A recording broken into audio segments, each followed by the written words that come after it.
Sénéinfo International. Sénéinfo International. abonné leen ci suñu chaîne YouTube ngir jot saa su nekk ay xibaar yu wér te wóor aju ci réew mi. Internautes de Sénéinfo.net et Sénéinfo International, bonjour, bienvenue au résumé de l'actualité de ce jeudi 11 août 2022. D'abord, l'actualité nationale. À la suite des fortes pluies, plusieurs quartiers de Dakar connaissent des coupures d'électricité. D'après les explications de la Sénélec, un seul incident est à la base de la perturbation de la distribution du courant, l'inondation de la centrale de Hann. En effet, le mur en béton qui protégeait l'infrastructure des inondations s'est effondré sous la pression de l'eau et le service technique de la Sénélec a été obligé d'isoler la centrale. Conséquence, les quartiers couverts par la centrale de Hann étaient privés d'électricité.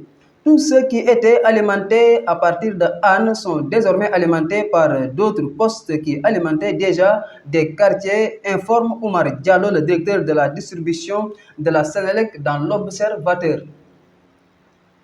Les consultations ont démarré depuis lundi soir pour le prochain gouvernement, à en croire nos confrères de sur le terrain. Ils renseignent d'ailleurs que le président de la République, Macky Sall, appelle dans la plus grande confidence ses futurs ministres et les reçoit au palais de la République dans la plus grande discrétion. Toujours selon nos confrères, ce sont de jeunes cadres prometteurs qui feront sans doute de brillantes carrières de ministres qui y sont aperçus. Entre Benno Bokk Yakaar et l'intercoalition Yewwi Wallu, quel sera le choix du leader de Bokk Gis Gis?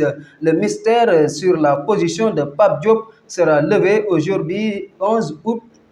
En effet, d'après l'Observateur, l'ex-maire de Dakar va annoncer sa voix lors d'un point de presse convoqué à 17h au siège de Bokk Gis Gis. En Afrique, un deuil national de 3 jours a été décrété au Mali à partir de ce jeudi 11 août. Cette décision fait suite au dernier bilan annoncé par les autorités de 42 soldats morts à Tessit lors d'une attaque terroriste dimanche dernier. Sur l'international, malgré la mobilisation de 1100 pompiers, le feu continue jeudi de consommer des centaines d'hectares dans la forêt en Gironde, dans la région de Bordeaux. En France, plus de 6800 hectares sont partis en fumée en 2 jours et les températures caniculaires aux alentours de 40 degrés accentue les risques de départ de nouveaux feux. 4 avions de la flotte de l'Union européenne contre les incendies ont été envoyés en France depuis la Grèce et la Suède à la suite d'une demande d'assistance de Paris. Nous terminons par le sport. À l'occasion de sa 44e Assemblée générale organisée en Tanzanie, la CAF a officialisé mercredi le lancement de sa première Super League africaine pour août 2023.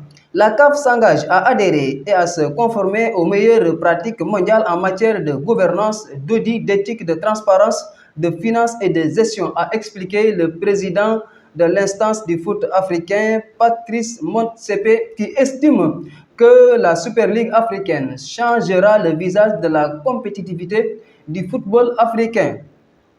Le Real Madrid commence bien sa saison. Le club de la capitale espagnole tient son premier trophée après sa victoire 2-1 contre Francfort en finale de Supercoupe d'Espagne. C'était tout pour aujourd'hui. Merci de votre attention. Sénéinfo International. Sénéinfo International. abonné leen ci suñu chaîne YouTube ngir jot saa su nekk ay xibaar yu wér te wóor aju ci réew mi ak ci bitim réew. Sénéinfo